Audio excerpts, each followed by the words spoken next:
हम सब किसी न किसी तरीके से निराश है, परेशान है, फ्रस्ट्रेटेड है, कोई चिंता है, दिमाग पर बोझ है। ये बात सिर्फ कहने की नहीं है, ऐसा हो रहा है। टेस्ट लेकर के अगर नापा जाए तो हम सबका यही हाल निकलेगा, यहां भी यही हाल निकलेगा। कोई चीज है जो परेशान करी जा रही है, करी जा रही है, करी जा रही है। तो पूछा है कि क्या है, बात क्या है? बात क्या है? दो पक्ष हैं उसके, दोनों को समझ लेंगे। पहली चीज ये है कि साइंटिफिक रिवॉल्यूशन के बाद जितने ऑब्जेक्ट्स हो सकते हैं पाने के लिए, उनमें बेतरतीब वृद्धि आ गई है। आज से 50 साल पहले जितनी चीजें हो सकती थी कि जिन्हें पाया जा सकता था, आज उससे 100 गुना चीजें मौजूद हैं। न सिर्फ वो मौजूद हैं, वो हर समय तुम्हें अपने आप को प्रदर्शित कर रही हैं। So the number of objects available for consumption has increased tremendously. समझ रहे हो? एक आदमी जिन चीजों को हासिल कर सकता था, वो 50 साल की अपेक्षा, 50 साल पहले की अपेक्षा आज 100 गुनी है। और न सिर्फ वो 100 गुनी है, वो तुम्हारे पास हर तरीके के मीडिया से पहुंच रही हैं, प्रदर्शित हो रही हैं, विज्ञापित, एडवर्टाइज हो रही हैं। इसका क्या मतलब है?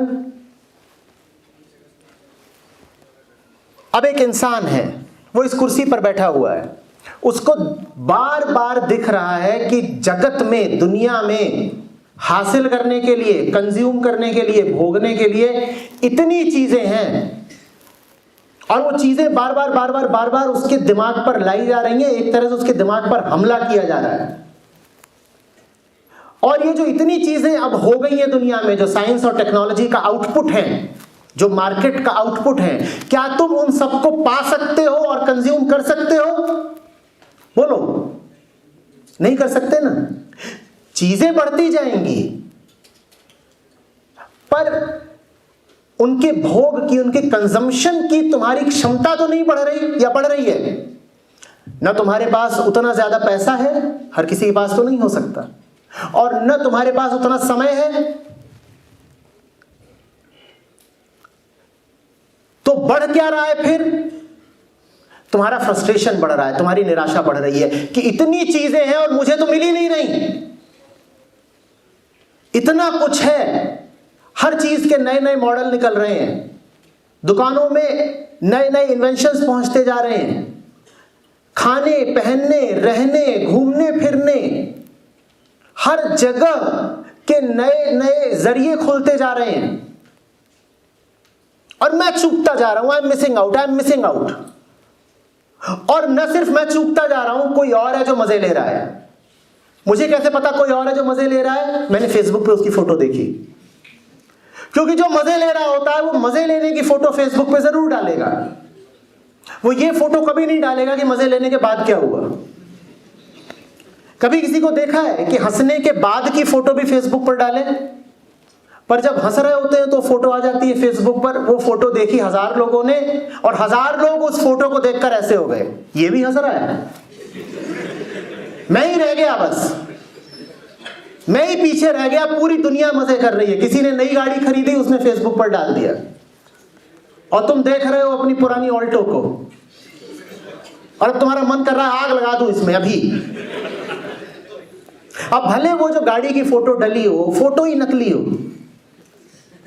कितनी दफे तो मैंने देखा है, जवान लोग होते हैं, जहां देखते हैं कि कोई इंपोर्टेड गाड़ी इधर उधर आते हैं, जल्दी इधर उधर देखा, सेल्फी।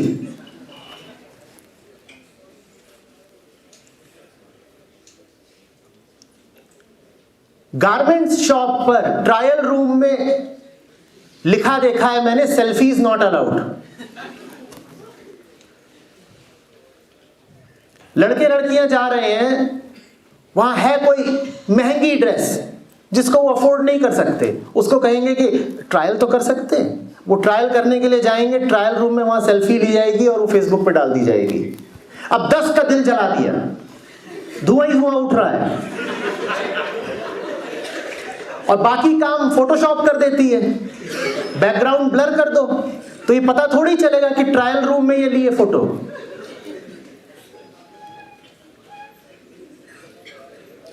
तो ये जो ऑब्जेक्ट्स का प्रोलिफरेशन है, ये जो चीजों का फैलाव है, इसने हमको डिप्रेशन में डाल दिया है, क्योंकि हमारी कामनाएं, हमारी अधूरी इच्छाएं हमारे सामने और बेबस होकर के और निराश होकर के प्रकट हो जाती हैं। मुझे भी चाहिए, मुझे मिल नहीं रहा। और हकीकत यह है कि तुम्हें उतना चाहिए नहीं। इस बात को गौर से समझना, तुम्हें गुस्सा बहुत आएगा। वो सब चीजें तुम्हें चाहिए नहीं है, वो सब चीजें तुम्हें चाहने पर मजबूर किया जा रहा है। कुछ बैठे हैं शातिर चालाक लोग जो तुम्हें उन चीजों को चाहने पर भी मजबूर कर रहे हैं जिन चीजों की कोई अहमियत नहीं है, जिन चीजों को तुम कभी न चाहते, पर तुम्हें बड़ी होशियारी से, चालाकी से वो मजबूर कर रहे हैं कि तुम उन चीजों को चाहो और खरीदो और उनकी जेब भरती रहे।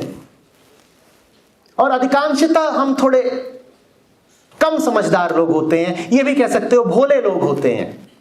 हमें उन शातिर लोगों की चालें समझ में नहीं आती। वो चीजें सिर्फ बनाते नहीं हैं, वो उन चीजों की मार्केट भी बनाते हैं। बात को समझना, चीज बनाना काफी नहीं होता, चीज की मार्केट भी बनानी पड़ती है। मार्केट समझ रहे हो? उसके लिए एक डिमांड तैयार करनी पड़ती है। आप एक फैक्ट्री में कोई चीज बनाएं, इतना काफी नहीं है। जब आप कोई चीज बना रहे हो तो आपको साथ साथ उस चीज की डिमांड भी बनानी पड़ेगी ना, तभी तो उसे खरीदा जाएगा और तभी तो आपको पैसे मिलेंगे। और वो डिमांड किसके मन में तैयार की जाती है? तुम्हारे। और हम शिकार हो जाते हैं। हर चीज की डिमांड हमारे मन में तैयार की जा रही है, हर चीज हम पा नहीं सकते, तो हम बहुत बहुत निराश हो जाते हैं। वही निराशा फिर एंजाइटी और डिप्रेशन के तौर पे सामने आती है।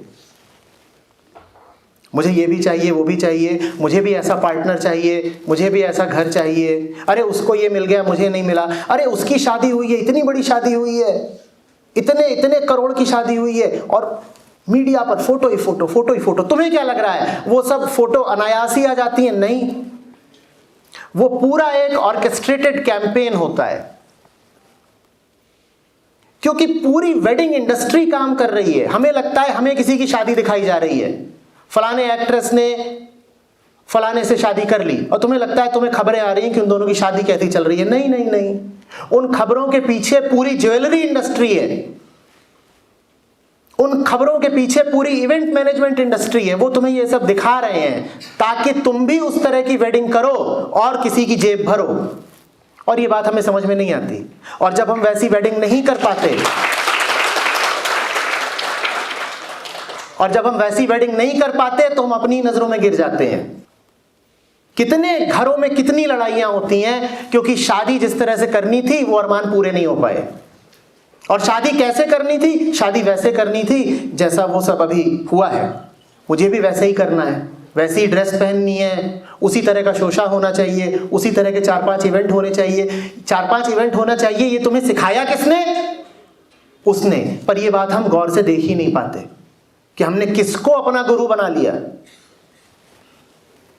अब गुरु शब्द आ गया है तो मैं दूसरे कारण पे आता हूं। हमने कहा डिप्रेशन का पहला कारण है फोर्स्ड कंज्यूमरिज्म। हमें मजबूर किया जा रहा है कंज्यूम करने के लिए, ये डिप्रेशन का पहला कारण है। और डिप्रेशन का दूसरा कारण है डिक्लाइन इन विजडम। किसी ने कहा अभी कि we are in the post religion age. तो सच्चाई की कुछ कीमत है, ईमानदारी की कुछ कीमत है, प्यार की कुछ कीमत है। इन बातों को अब मजाक समझा जाने लगा है। और यही वो बातें हैं जो दिमाग को सेहत और संतुलन देती हैं। पर हमें बता दिया गया है कि नहीं साहब, अब तो कीमत सिर्फ एक चीज की है, सक्सेस की। कुछ भी करके पैसा कमाओ। नतीजा उसका सामने आ रहा है, तमाम तरह के addiction, depression, anxiety, violent behaviour and a total destruction of the ecosystem of this planet. तुम सब तो प्रोफेशनल कोर्सेज के पढ़ने वाले छात्रों अच्छे से जानते होगे कि धरती का हमने क्या हाल कर दिया है। उसका सीधा ताल्लुक इन्हीं दोनों चीजों से है। पहला, इंक्रीज इन कंज्यूमरिज्म, दूसरा डिक्लाइन इन विजडम। हमारे स्कूलों में सब कुछ पढ़ा दिया जा रहा है, बेसिक विजडम लिटरेचर नहीं पढ़ाया जा रहा। तो लड़का लड़की ये जब जवान हो रहे हैं तो इन्हें इधर उधर की तो बहुत सारी बातें पता है, जिंदगी कैसे जीनी है ये बिल्कुल नहीं पता है।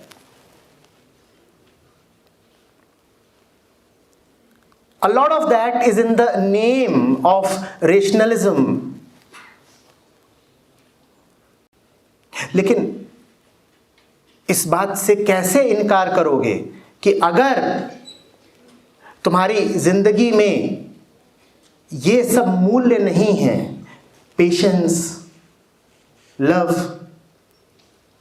अंडरस्टैंडिंग, डिलीजेंस, ऑनेस्टी, तो तुम चैन से नहीं रह सकते। इस बात से कोई इनकार कर सकता है?